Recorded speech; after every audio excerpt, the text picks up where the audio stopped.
Princess Leia hairdo on? Check. Hey everyone, welcome to Lecture 8. And wow, do we have a lot to cover. Lecture 8 is, I'm sorry folks, it's a long one, okay? What we're shooting for is this. What you're hearing there are 4 oscillators running through the MS-20's legendary high-pass and low-pass filters to give us that growl, that wonderful punch-through-a-mix growl. We talked about some of this in Lecture 1. We're circling back now and throwing some more extra gravy at it. So, what is the external signal in?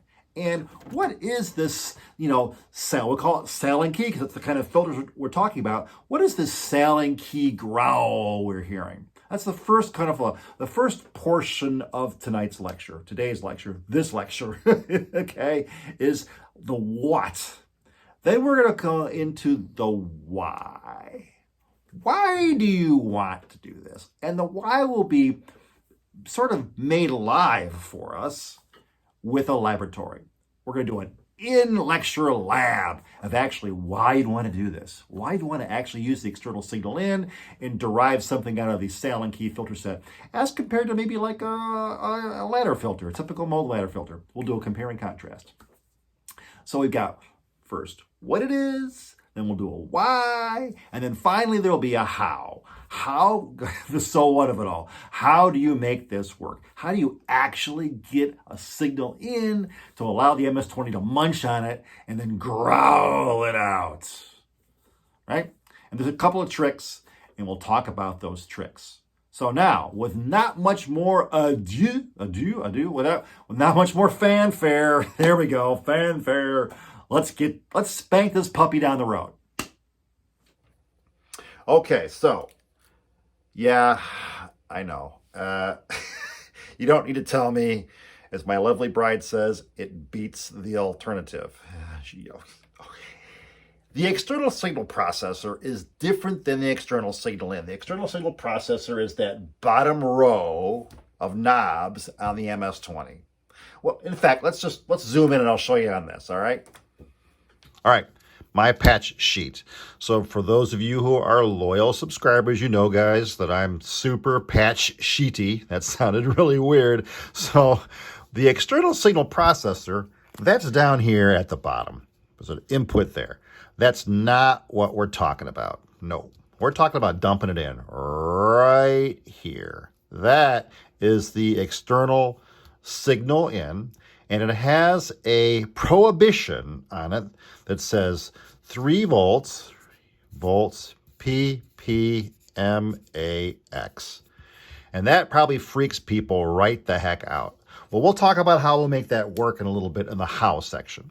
But I want to make sure we're oriented on where we're patching. We're coming in here at the external signal in, not at the external signal processor. We are not going to be using that just yet. And we'll be bringing in oscillators from another synthesizer. In fact, four oscillators from another, four oscillators from another synth and dumping that into the external signal in. So that's what it is. So let's start the why section, because why? Why would I want to mess with that? Why would I want to try and put something into my synthesizer, my MS-20, that has a warning symbol on it, a warning sign that says, Max 3V I mean, what does that mean? Well, we'll get to that in a second. I'll get to that.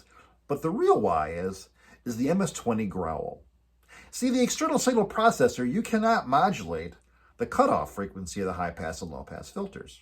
They're where you set them. I mean, you can modulate them with your hands, but you can't do it with a source of uncertainty. And I'll talk a little bit about that and how we utilize that in just a bit. But you can on the external signal in.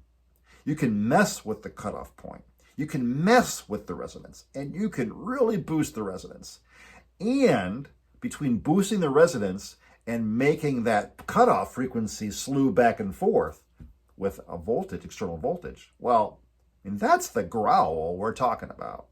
There's a reason for it. There's a reason why the MS-20 filters sound the way they do. Let's take a peek at this. If you recall from a previous lecture, actually a couple of previous lectures, we've used this chart. This chart looks at the cutoff point, the filter cutoff. Imagine the filter has a signal point where it cuts the frequency response, the sound, like a high frequency bugle and a low frequency tuba. We can dial in a cutoff frequency based on an input voltage.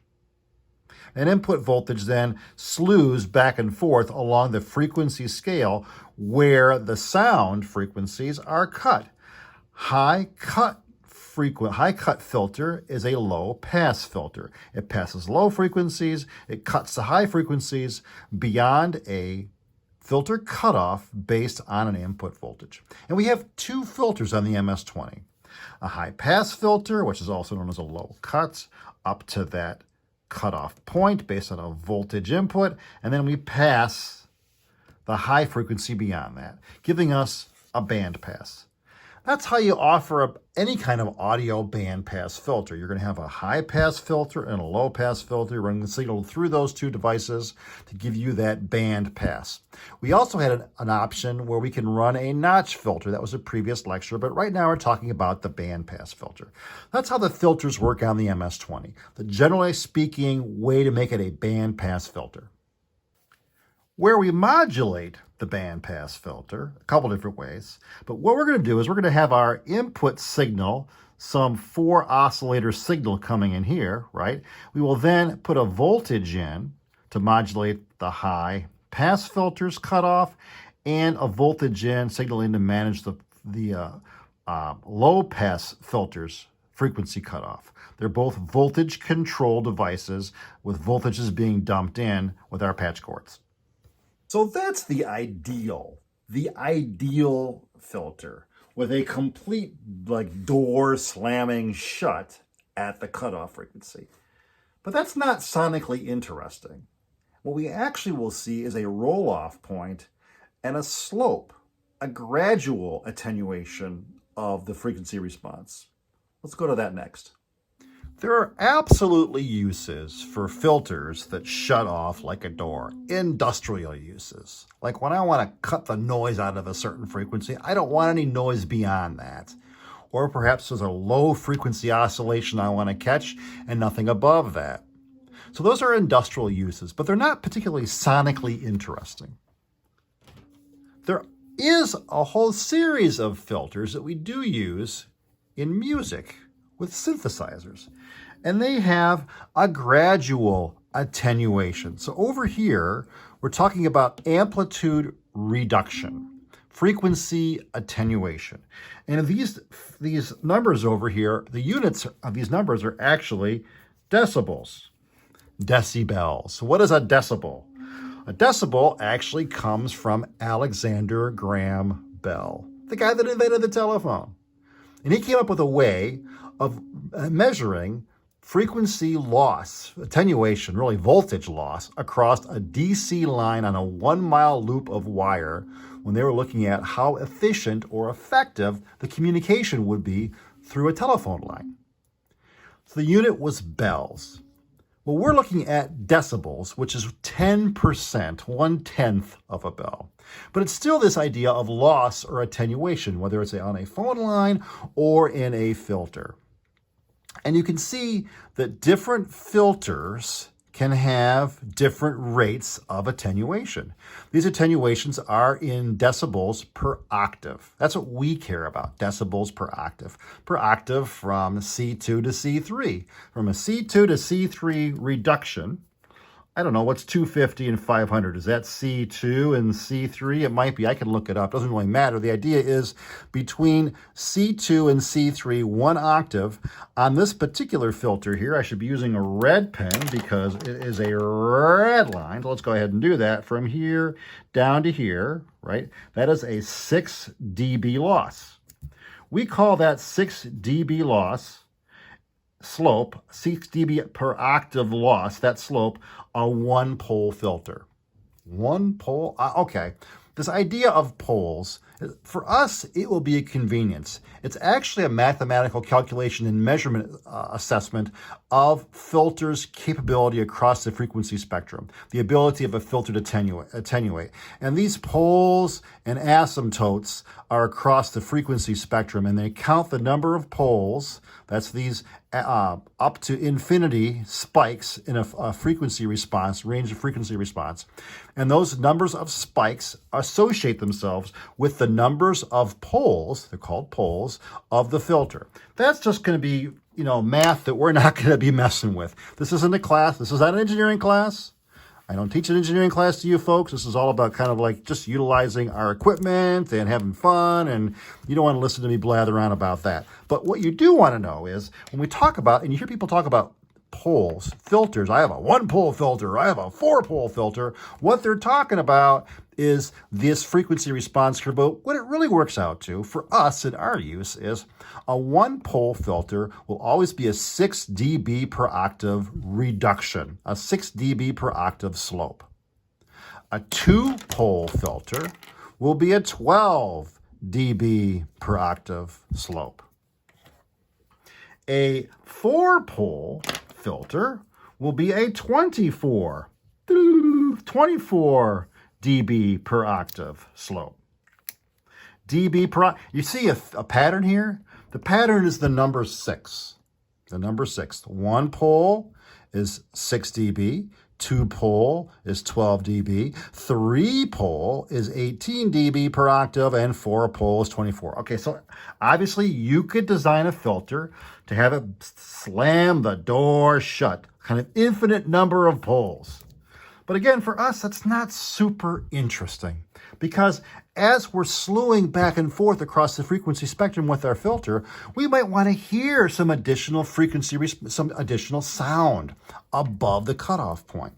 And actually having additional sound above the cutoff point, when coupled with a resonant filter, gives us the really true beauty of the MS-20 high-pass and low-pass filter option. There are a couple of different ways of achieving this attenuation, this rate of attenuation. A couple of different filter topologies. They're called filter topologies. Filter topologies. One is a ladder filter, and here we have a ladder filter with 1, 2, 3, 4 steps in the ladder. I suspect that's a 4-pole filter. This is a typical Moog filter. This is a Moog System 55 filter. It's fully passive, which means there's no amplifier in it. All right. It works. It works fine. It's beautiful. It's actually a very rich sounding filter. And System 55 filters, there are 1-pole filters, there are 2-pole filters, there are 4-pole filters. We're going to play in the example portion of this lecture with the 4-pole filter. Korg does it differently. Korg has an amplifier in their filter set. And this amplifier in the filter set makes for a very aggressive sounding, highly responsive to resonance filter. It gives us that MS-20 growl, GROWL, growl, right? That's the wonderful grittiness is all because of what is known as a Sallen Key filter topology. That amplifier-based, this is an amplifier here, that amplifier-based filter topology gives us the MS-20 growl. It's what we seek after. And it's the reason, it really is the main reason for playing with this external signal in, to be able to take advantage of that bad boy. All right, one last time to the Telestrator. I've restructured this a little bit. I've changed the scale over here now from amplifier, amps, to dBs, decibels of attenuation. I've drawn in the high-pass filter boundary, I've called it high-pass, the low-pass filter boundary, and together they generate a bandpass. We've done this a bunch. This is going back to lecture 2, lecture 3. We've talked about lecture 5, a bunch of stuff, right? So And we know we can sweep this. We've learned this in the past as well, right? That we can put a control voltage in, voltage 1, voltage 2. We can adjust the bandpass as we see fit, and then we can modulate this bandpass location in the frequency spectrum. We can have a low frequency oscillator, add to a voltage and have it sweep back and forth. We could have the keyboard control voltage do it, where the lower keys in the keyboard sweep it low and the higher keyboard sweep it to high. Right? We can do all those things. But we also now have learned this idea of the filter cutoff isn't such a door slamming shut, right? So let's draw that. On the System 55 ladder, the 4-rung, 4-pole ladder, it says here the Moog System 55 employs a ladder filter, 24 dB per octave for low, and we know it for high as well. That puts us in 4-poledom. So a 4-pole filter, 24 dB, on the low pass, maybe looks something, I don't know, maybe something about like that. Doesn't, you know, it's just a for grins representation. And it'd be the similar slope on the high pass side, right? Similar slope on the high pass side. So we're kind of like get ourselves aimed here and kind of march our way down. Something like that. And we're going to say these are 4-pole, 24 dB per octave, C, T, T, right? So you can imagine then, as we sweep this back and forth, right, we're going to gain a little bit of additional frequency sound information because the door isn't shut so tightly now. Now there's some leak through. The low pass filter will actually, it's only supposed to pass low stuff, but now it's passing maybe a little on the bugle side of things too. So we'll hear a little bit more bugle on the low pass side than typically we would, bugle being high frequencies, right?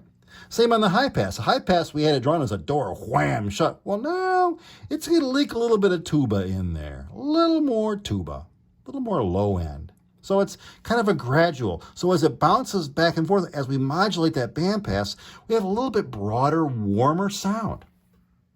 Very cool. All right, so that's the 4-pole ladder. Korg, what do we do? Korg has the 6 dB 1-pole for the high pass filter. All right, so 6 dB, that's green, I think, single pole high pass. Did I make that green? I did. All right, so 6 pole, I guessed right. 6 pole, so it's gonna be pretty stinking broad, right? It's gonna be, this is 24, it's gonna be 4 times that. 4 divided by that, I guess you can look at it better that way. It's actually 4 divided, so it's gonna be more, because it's only a 1-pole filter, so it is 4 divided, not 4 times. But anyway, something like that, right? Something like that. And furthermore, we see here, oops, sorry, I didn't mean to knock the camera. 12 dB for the low pass filter. 12 low pass, so that's going to be 2 times, two times as much sound in. 2 times as much sound in. The higher frequency. All right, kind of draw that in there. So this is let's call this the 2-pole here, which is 12 dB per octave.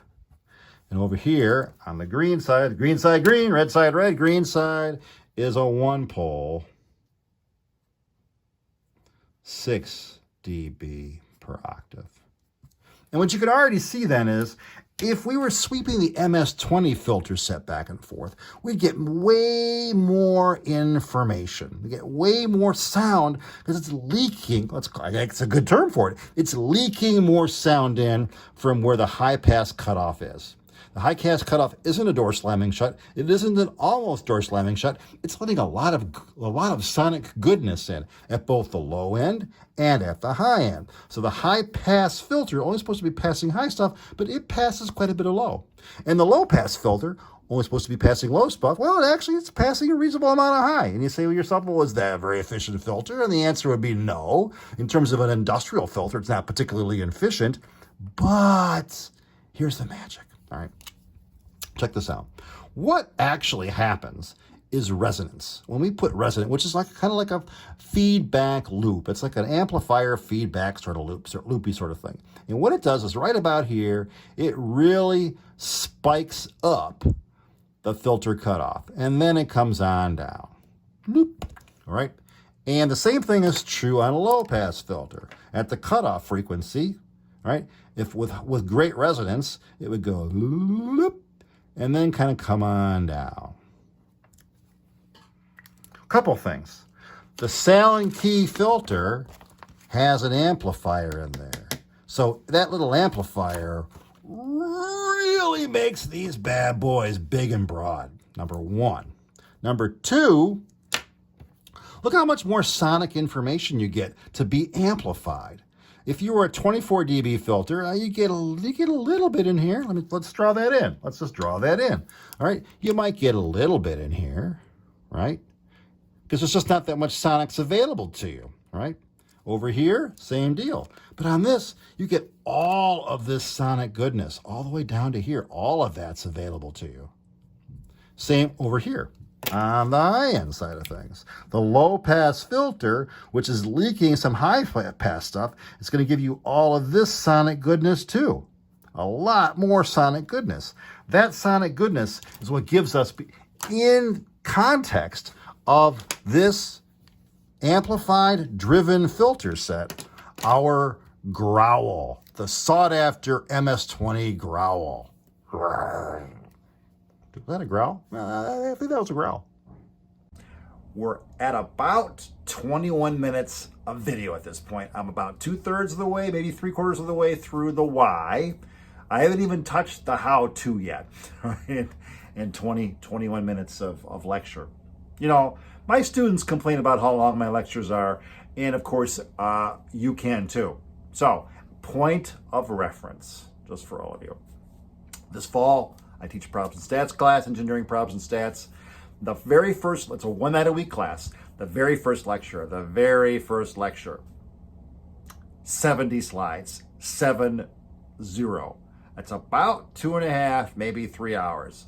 Oh yeah, I can talk. All right, so to speed this thing up a little bit, I don't want to speed it up too much, but I want to go a little bit at Gorilla. Gorilla's going to be, we're going to have the camera going around like this as I'm trying to get 4 oscillators jammed through not only the two ladder filters on the Moog System 55, but also the 2 Sallen Key filters on the MS-20.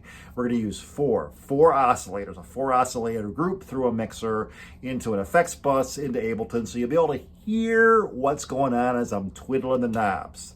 That's the goal. So let's get started. Okay, we'll give this a trial here. First, let's step through what I got going down. 4 oscillators with some oscillator control going down here. You see those little switches, little red and blue switches. Those are some oscillator control. And we have a mixer. We have a mixer from the red and a mixer from the green. What is the red? The red flows through the high pass and low pass filters on System 55. And we have some regeneration.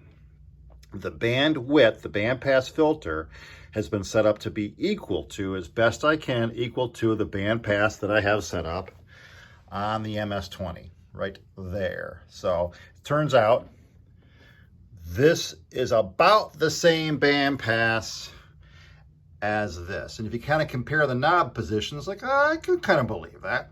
All right, so the red is standard 4 oscillators, System 55, on into a mixer, the mixer out into an effects bus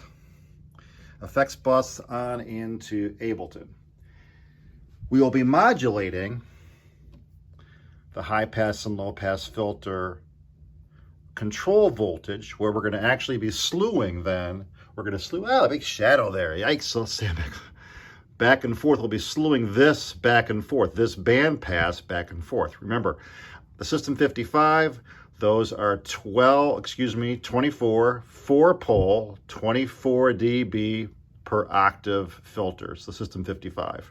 So we're going to slew this bandpass back and forth in a very particular way with the SQ1 as a generator of uncertainty. This is a generator of uncertainty. It's on random.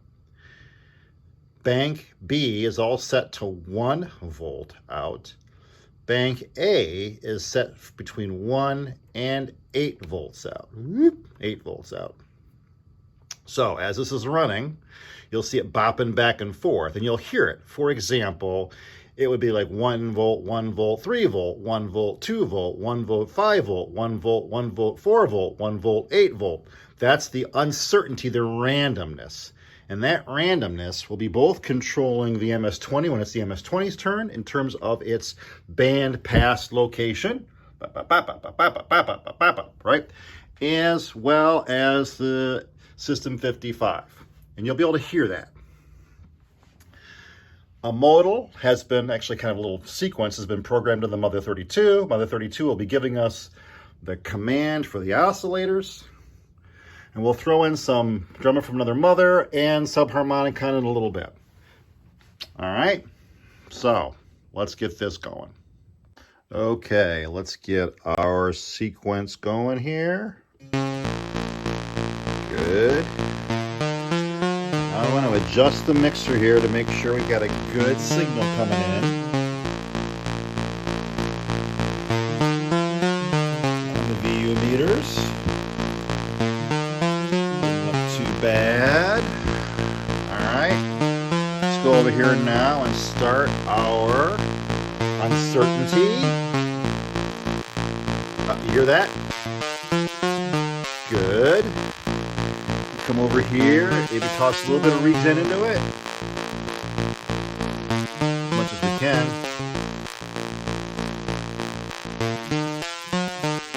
Now, the reason for having 4 oscillators is so you can do something like this.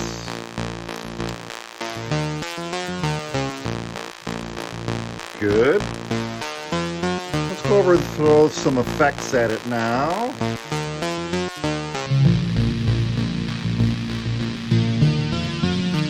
Maybe we'll go ahead and start our DFAM. And our mother.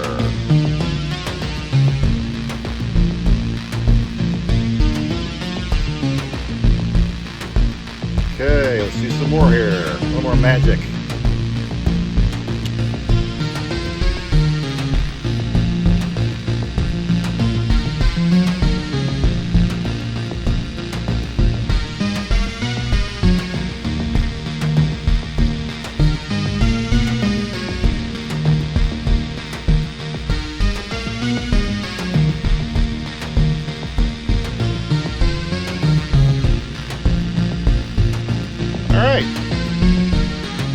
Definitely hear that SQ1 giving us some modulation.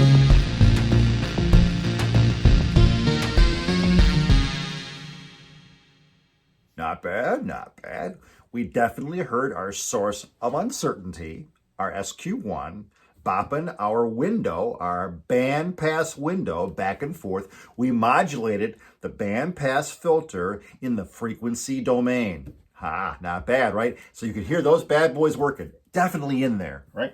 And that was the 4-pole ladder filter with the 4 rungs. In this case, 4 rungs.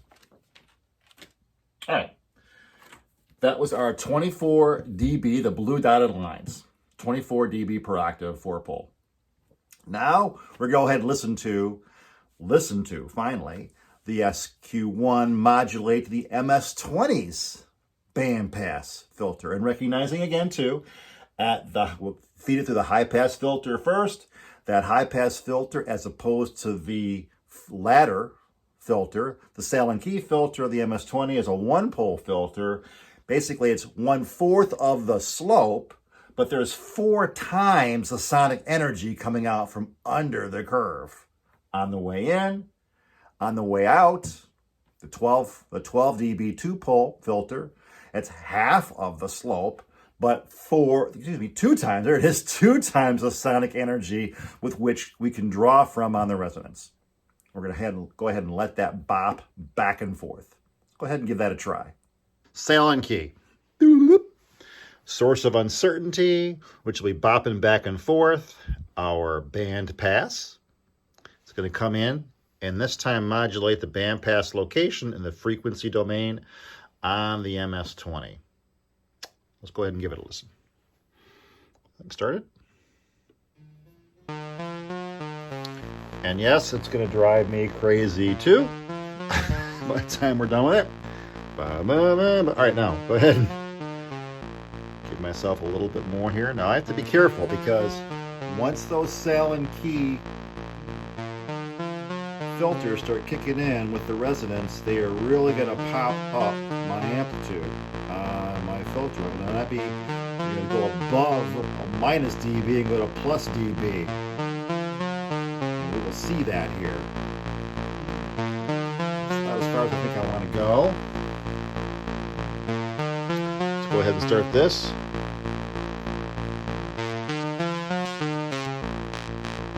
You hear that? Let's throw a little more now at it.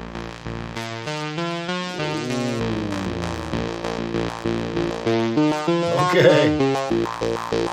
Wow, now we're hearing the why. All of this has led up to that. This whole lecture has led up to that. Look at this now. That amplitude is really rocking it. I gotta actually dial back. So I can do, dial back a little bit. That's better.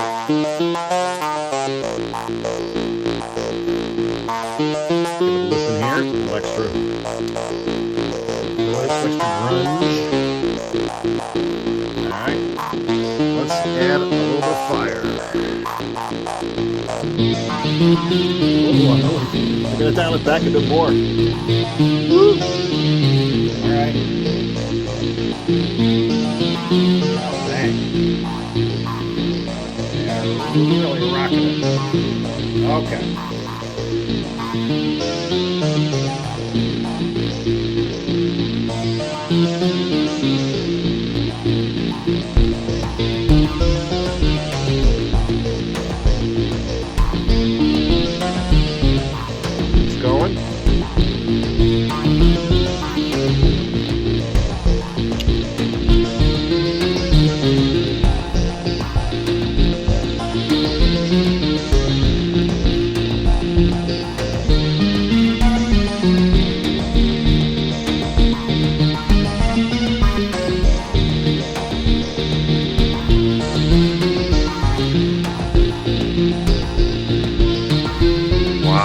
Okay.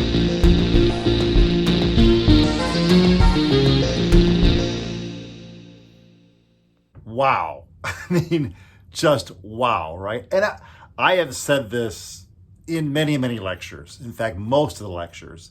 The MS-20 is a sonic workhorse. And it really knows, it can really punch through a mix. And now we know why it does that. Because it's those Sallen Key filters, that Sallen Key filter topology that just amplifies the heck, there it is, amplifies the heck out of the signal at the cutoff. It just goes boof, can really, really hear it. Totally cool. Right now, couple things. I had talked about the green and red patch cords. As you go through the patches I set up here, if you run your own experiment with your own equipment, you might have some questions as you run through it. So I want to make sure we're on the same page. The green filter patch, the green patch cord was running the MS-20 filter set, the Sallen Key MS-20 filter set. The red patch cord was running the System 55 ladder filter set. So when you want to duplicate this, and as you're duplicating it, attempting to, you might have some questions. I mean, my students often have questions, and what they do is they post them through Canvas. Canvas is the online learning tool we use at the university. It's where all my lectures, my actual engineering lectures are, along with the homework assignments, and I have a discussion page. So every lecture has a discussion page. And the students come across something, maybe it's something I said in class. Hey, Professor H, you said X, Y, Z. And it's like, oh yeah, I did say that. Let me clarify, right? They do that in the discussion page. Well, YouTube is set up exactly the same way.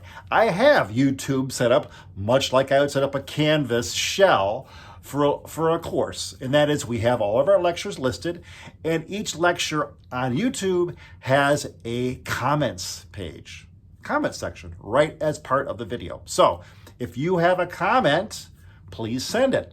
I will answer. Look, I consider you guys my students. There's like 700 of you subscribers. That's not, it's not an onerous number of subscribers. I mean, I have hundreds, I have hundreds of students, right? So, but your questions, this is my hobby. This is your hobby. I'm happy to answer your questions, right? So now, last little piece here. We really haven't gotten to the how yet. How do we do this? And we really haven't also talked about this. What is this 3PPV max? There's a warning, 3PPV max. So we're going to have to go back to the Telestrator. I know you thought you were out and I drove you back into the Telestrator. I think it's the best way to describe what 3VPP max is. And then I'm going to show you finally how to dump in your sonic goodness, your multitude of waveforms into the external signal in. And yes, we're going to use the external signal processor to help us do that, help us be successful. So with that, let's go to the Telestrator. What does pens everywhere, pens. What does 3VPP max even mean? Well, let's start with a PP first. PP. We're not talking about piddling. Okay, we're talking about peak to peak. What is peak to peak? Well, let's go ahead and quickly draw something up here. Draw an axis. Now, there's a lot more to this subject that I'm going to go into because this video has gotten already too long anyway. And you don't only need to know a whole bunch more about it than I'm about to say. If you got more questions, like I said, send me comments. And if it looks like there's more information you need, but quite honestly, there'll be people out there that have fantastic YouTube videos about this that may be even funnier than I am. Okay, so peak to peak is this. Simply, I'm going to just draw a sine wave here. It's up and down and up. Hey, that's not bad. All right. Peak to peak is simply the distance. Oh, let's use a different color pen because I got them. Peak to peak is simply the distance from here to here. Oop, hit the. Right. Hey, that's actually not bad. It's not bad at all. All right. Peak to peak. So if we have a 3V, which is volts, 3V, so another definition over here. Definition 1 was PP, peak to peak. Definition 2, V equals volts. Definition 3 equals, well, 3. As in 3 volts. Okay, there we go. I have fully defined everything. All right, so peak to peak 3V PP is what we're really saying is 1.5, 1.5. So the total above and below is 3 volts. It is 3 volts from this peak to this peak. That is 3 volts PP. Now, if you're going to be messing with anything typical, like any Moog synthesizer, or my System 55, or your Korg, all of these synthesizers, you're not going to break anything by plugging in a input signal to the 3VPP max, as long as you're playing by the rules and utilizing other reasonable pieces of semi-analog, semi-modular, modular equipment. Now, I certainly could, I have an oscilloscope with a power supply. Believe me, I could kill something here if I wasn't careful. So, but we're not worried about killing something, but we are worried about clipping. Because let's say we were to toss in a, we'll go for the orange one, a signal that was actually like this, came in like this, and then came down like that, and then came back up like this, something like that. That wasn't quite as good, but let's say this is now 3 volts above, 3V above, and 3V below. That's 3 plus 3 equals 6 volts PP. If you're going to do that, right, you're not going to break anything.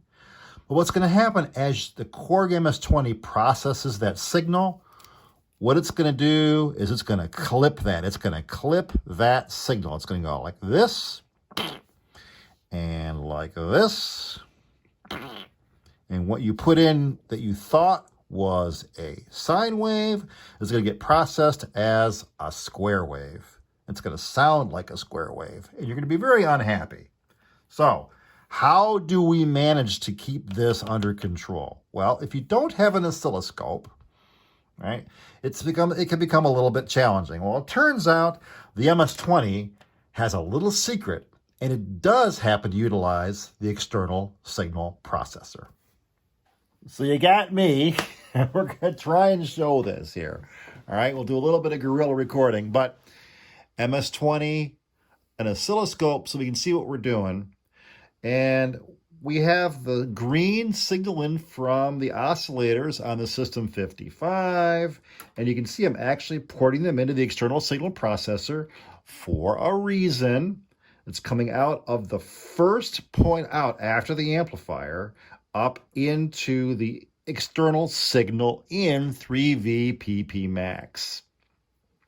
The yellow trace on the oscilloscope is after it's gone through the amplifier on the external signal processor in.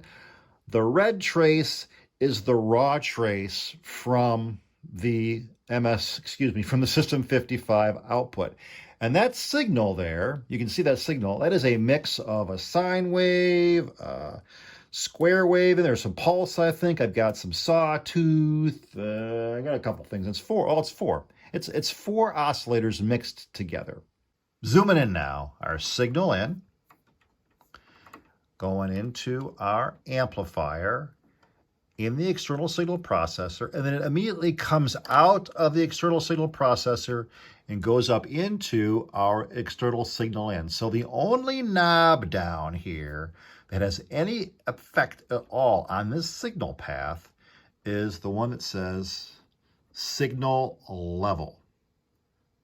And it actually relates to, at this point, that LED, that peak LED. What we're seeing there is peak to peak, believe it or not. It's the peak of the voltage passed through that amplifier based on how much I've dialed in on the signal level. If I dial the signal level all the way down, that peak light goes out. My yellow post-processed through the amp signal on the oscilloscope, that you can see that, sorry for the glare, there's better, that's better, goes to 0. If we go ahead and crank that, watch our little peak light over here as I crank that. It starts coming up, see some peak. You kind of see a little bit of it, but if I crank it all the way up, so it is nice and solid bright. That little peaky guy there, too many wires, you see it? Super bright. And what has that done for me? Well, on the oscilloscope, it has maxed out the signal yellow out. It has totally obliterated all of the goodness I had in those 4 oscillators. It's actually peak to peak 1.5 volts. The most this device is going to put out down here, this external signal processor, is not going to put out anything more than plus or minus 3 volts peak to peak. It will completely protect you from ever jamming anything through and having it clipped, right? Provided you don't crank it on the way through. Again, you're not going to hurt anything. Right now it's being clipped, but if I dial it back, let me dial it back, dial it back, dial it. You kind of start to see these things all at once, right? Dialing it that back. Watch the oscilloscope screen as I'm dialing it back. I'm beginning to see more of my signal that I want, that I've sought for. A little closer. It's coming in at about 1.82 volts peak to peak, which is great. It's about what I want. Now, you don't have an oscilloscope. I get that. But you've got this little light down here. Little light down here. And see, it's blinking right now. Let me go ahead and stop the video for a second and turn the lights down so you can see it better. What you're shooting for when you adjust this, slide it over here a little bit, when you adjust our control voltage in, our signal control in, what you're shooting for here, and we can kind of see both now in the frame, is to have it not be super bright, because if it's super bright, you are killing your signal, you're clipping everything, and not to be off because there's nothing coming through. You're adjusting this little guy down here to be blinking about, see how it's kind of blinking on and off? And if you have, it doesn't take much to poke you up into all bright all the time. You don't want to be all bright. All bright all the time is you've gone too far with it. You're going to begin clipping your signal. And there's probably not enough signal there. I mean, it's going to work, right? You want to have it just off of there. That's it. So it's brightest and it's dark. It's kind of like in the sort of lighter side of things on this little peak bad boy here, right? That level, and it takes a little bit of playing with, and you won't have an oscilloscope, but you don't have to have an oscilloscope. We can do this fully analog. That's what we're doing. We're integrating with an analog device, and the integration is how much energy gets dumped into that little LED. That's actually a mathematical result. It's analog. It's an analog result of an integration. And what we want to do here is try and make sure that we don't oversum it too much in. Too much in is fully bright, fully clipped. Back it off a little bit. Back it off, back it off, back it down. Believe it or not, that's about it. And I'm going to take a screenshot of it here, and you'll see what I'm talking about. There's a screenshot right there. I'm going to go ahead and show that to you. There it is. That is a properly set up external signal in, utilizing the external signal processor to keep us from clipping the signal and getting all of the wonderful goodness, the MS-20 high pass and low pass Sallen Key goodness. Oh yeah, hear the growl. It just growls. Doesn't it growl? Well, you can't hear it right now, but if you did, it'd be growling. Okay, we're almost there. We still have to get sound out of the MS-20. And to do that, you have to deal with the trigger.